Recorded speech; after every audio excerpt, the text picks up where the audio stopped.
Hello student, today we will discuss class 9th next topic concentration of solution. Last video we will discuss characteristics of solution. Characteristics of solution में हमने बहुत सारी चीज़ें देखा। अब यहाँ पे हम देखेंगे concentration of solution। तो concentration of solution में आपको बताया जाएगा कि concentration का मतलब ही मैंने आपको बताया था कि कोई चीज़ कितना प्योर है, प्योर फॉर्म में कितना है, उसकी प्योरिटी क्या है। तो अब यहाँ आपको बताया जाएगा कि concentration of solution में किस तरीके से आप जो है कितने अमाउंट जो है सल्यूट किसी सॉल्वेंट में डिजॉल्व है उसकी कंसंट्रेशन कैपेबिलिटी कितनी है, वो सारी बातें यहाँ पे हम आपको बताएंगे। तो आइए सबसे पहले हम देखते हैं concentration of solution. The quantity of solute dissolve in a given mass or volume of solution or the solvent is called concentration of solution. कहा जा रहा है कि कितना क्वांटिटी, कितना मात्रा जो है डिजॉल्व है सॉल्यूशन में सल्यूट का, तो उसके अकॉर्डिंग जो है उस सॉल्यूशन का कंसंट्रेशन कैपेबिलिटी देखा जाता है, चेक किया जाता है। जैसे कि आप जो है अगर किसी भी वाटर में आप जो है शुगर को ऐड कर रहे हैं, तो जितना ज़्यादा आप शुगर ऐड करेंगे उसका कंसंट्रेशन जो है उतना ज़्यादा क्या होता जाएगा, हाई होता जाएगा। तो ये जो है बात यहाँ पे बताया जा रहा है। तो there are many ways to describe the concentration of solution. The simplest ways to express the concentration of a solution is in term of mass by mass or mass by volume percentage of solute in solution. आपसे ये कहा जा रहा है कि there are many ways to describe the concentration of solution.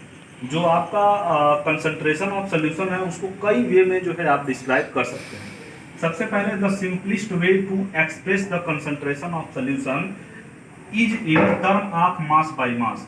सबसे simplest term express करने का है कंसंट्रेशन ऑफ सॉल्यूशन को मास बाय मास के अकॉर्डिंग एक जो है टर्म में हम इन्वॉल्व करते हैं, और दूसरा जो है आपका मास बाय वॉल्यूम के अकॉर्डिंग जो है कंसंट्रेशन ऑफ सॉल्यूशन को हम आइडेंटिफाई करते हैं। इस पे न्यूमेरिकल भी आता है। तो देखिए यही लिखा गया है मास by volume percentage of solute in solution, कि सॉल्यूट कितना जो है सॉल्यूशन के अंदर डिजॉल्व है। तो इसको हम किन्हीं दो मेथड से निकालते हैं, एक मास बाय मास परसेंटेज के बेसिस पे और दूसरा आपका जो है क्या मास बाय वॉल्यूम के अकॉर्डिंग। तो सबसे पहले हम बात करेंगे mass by mass percentage or percentage by mass. इसको ऐसे भी कई जगहों पे लिखा होता है परसेंटेज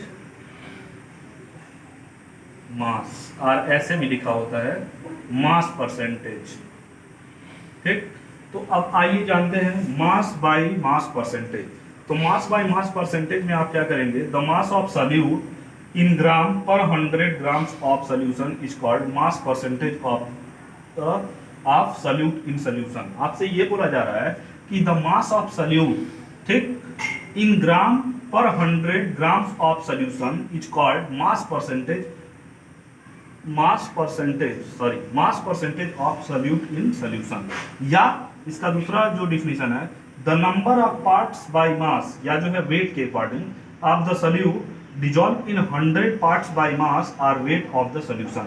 आपसे ये कहा जा रहा है कि मास बाय मास परसेंटेज में कि कोई जो है सॉल्यूट आप 100 ग्राम, ये मान के चलते हैं कि सॉल्यूशन आपका 100 ग्राम में बना रहे हैं, तो उसमें कितना अमाउंट आपने सॉल्यूट डिजॉल्व किया, वही उसका जो है कितना अमाउंट ऑफ सॉल्यूट आपने डिजॉल्व किया बाय वे के थ्रू, वेट के थ्रू आप जो है उसको वे करके आपने कितना जो है सॉल्वेंट में आपने सॉल्यूट को डाला, तो वही जो है मास बाय मास परसेंट को बताता है। अब देखिए जो है अगर हम बात करें फॉर एग्जांपल 10% सॉल्यूशन, अगर कहीं लिखा गया है 10% solution by mass of sugar in water, तो इसका मतलब आप क्या समझेंगे। देखिए आपसे कहा जा रहा है 10% solution by mass sugar in solution. कोई आपका 10% का सॉल्यूशन है जो शुगर इन वाटर है, तो मींस दैट इसका मतलब ये होगा कि 100 gram of this solution contain 10 gram of sugar. Means क्या समझे आप कि इसमें जो है जो आपका 100 ग्राम सॉल्यूशन में आपका क्या होगा 10 ग्राम शुगर होगा। अगर जो है मान लीजिए यही रहता 15% सॉल्यूशन, अगर यहीं पे इस तरह से लिखता 15% सॉल्यूशन, तो आप क्या समझते हैं कि 100 gram of this solution contain 15 gram of जो भी आप सॉल्यूट लेते हो। तो यही बात यहाँ पे लिखा गया है कि 10% solution by mass of sugar in water means that 100 gram of this solution contain 10 gram of sugar। तो इस तरीके से ये आप जो है बताएंगे। अब देखिए इसका मैथमेटिकल एक्सप्रेशन क्या है। तो मैथमेटिकल एक्सप्रेशन इसका ये है कि मास परसेंटेज इक्वल टू होता है, mass percentage equal to mass of solute. कि मास ऑफ सल्यूट का मतलब कि सल्यूट को आप वेट कर रहे हैं, वे करके, तो मास of salute by mass of solution into 100। और आप सोल्यूशन जानते हैं, सोल्यूशन दो चीज़ों से बनाया जाता है, सल्यूट प्लस सॉल्वेंट। तो इसी को जो है हम ऐसे भी लिख सकते हैं कि mass percentage equal to mass of solute upon mass of solute plus mass of solvent into 100।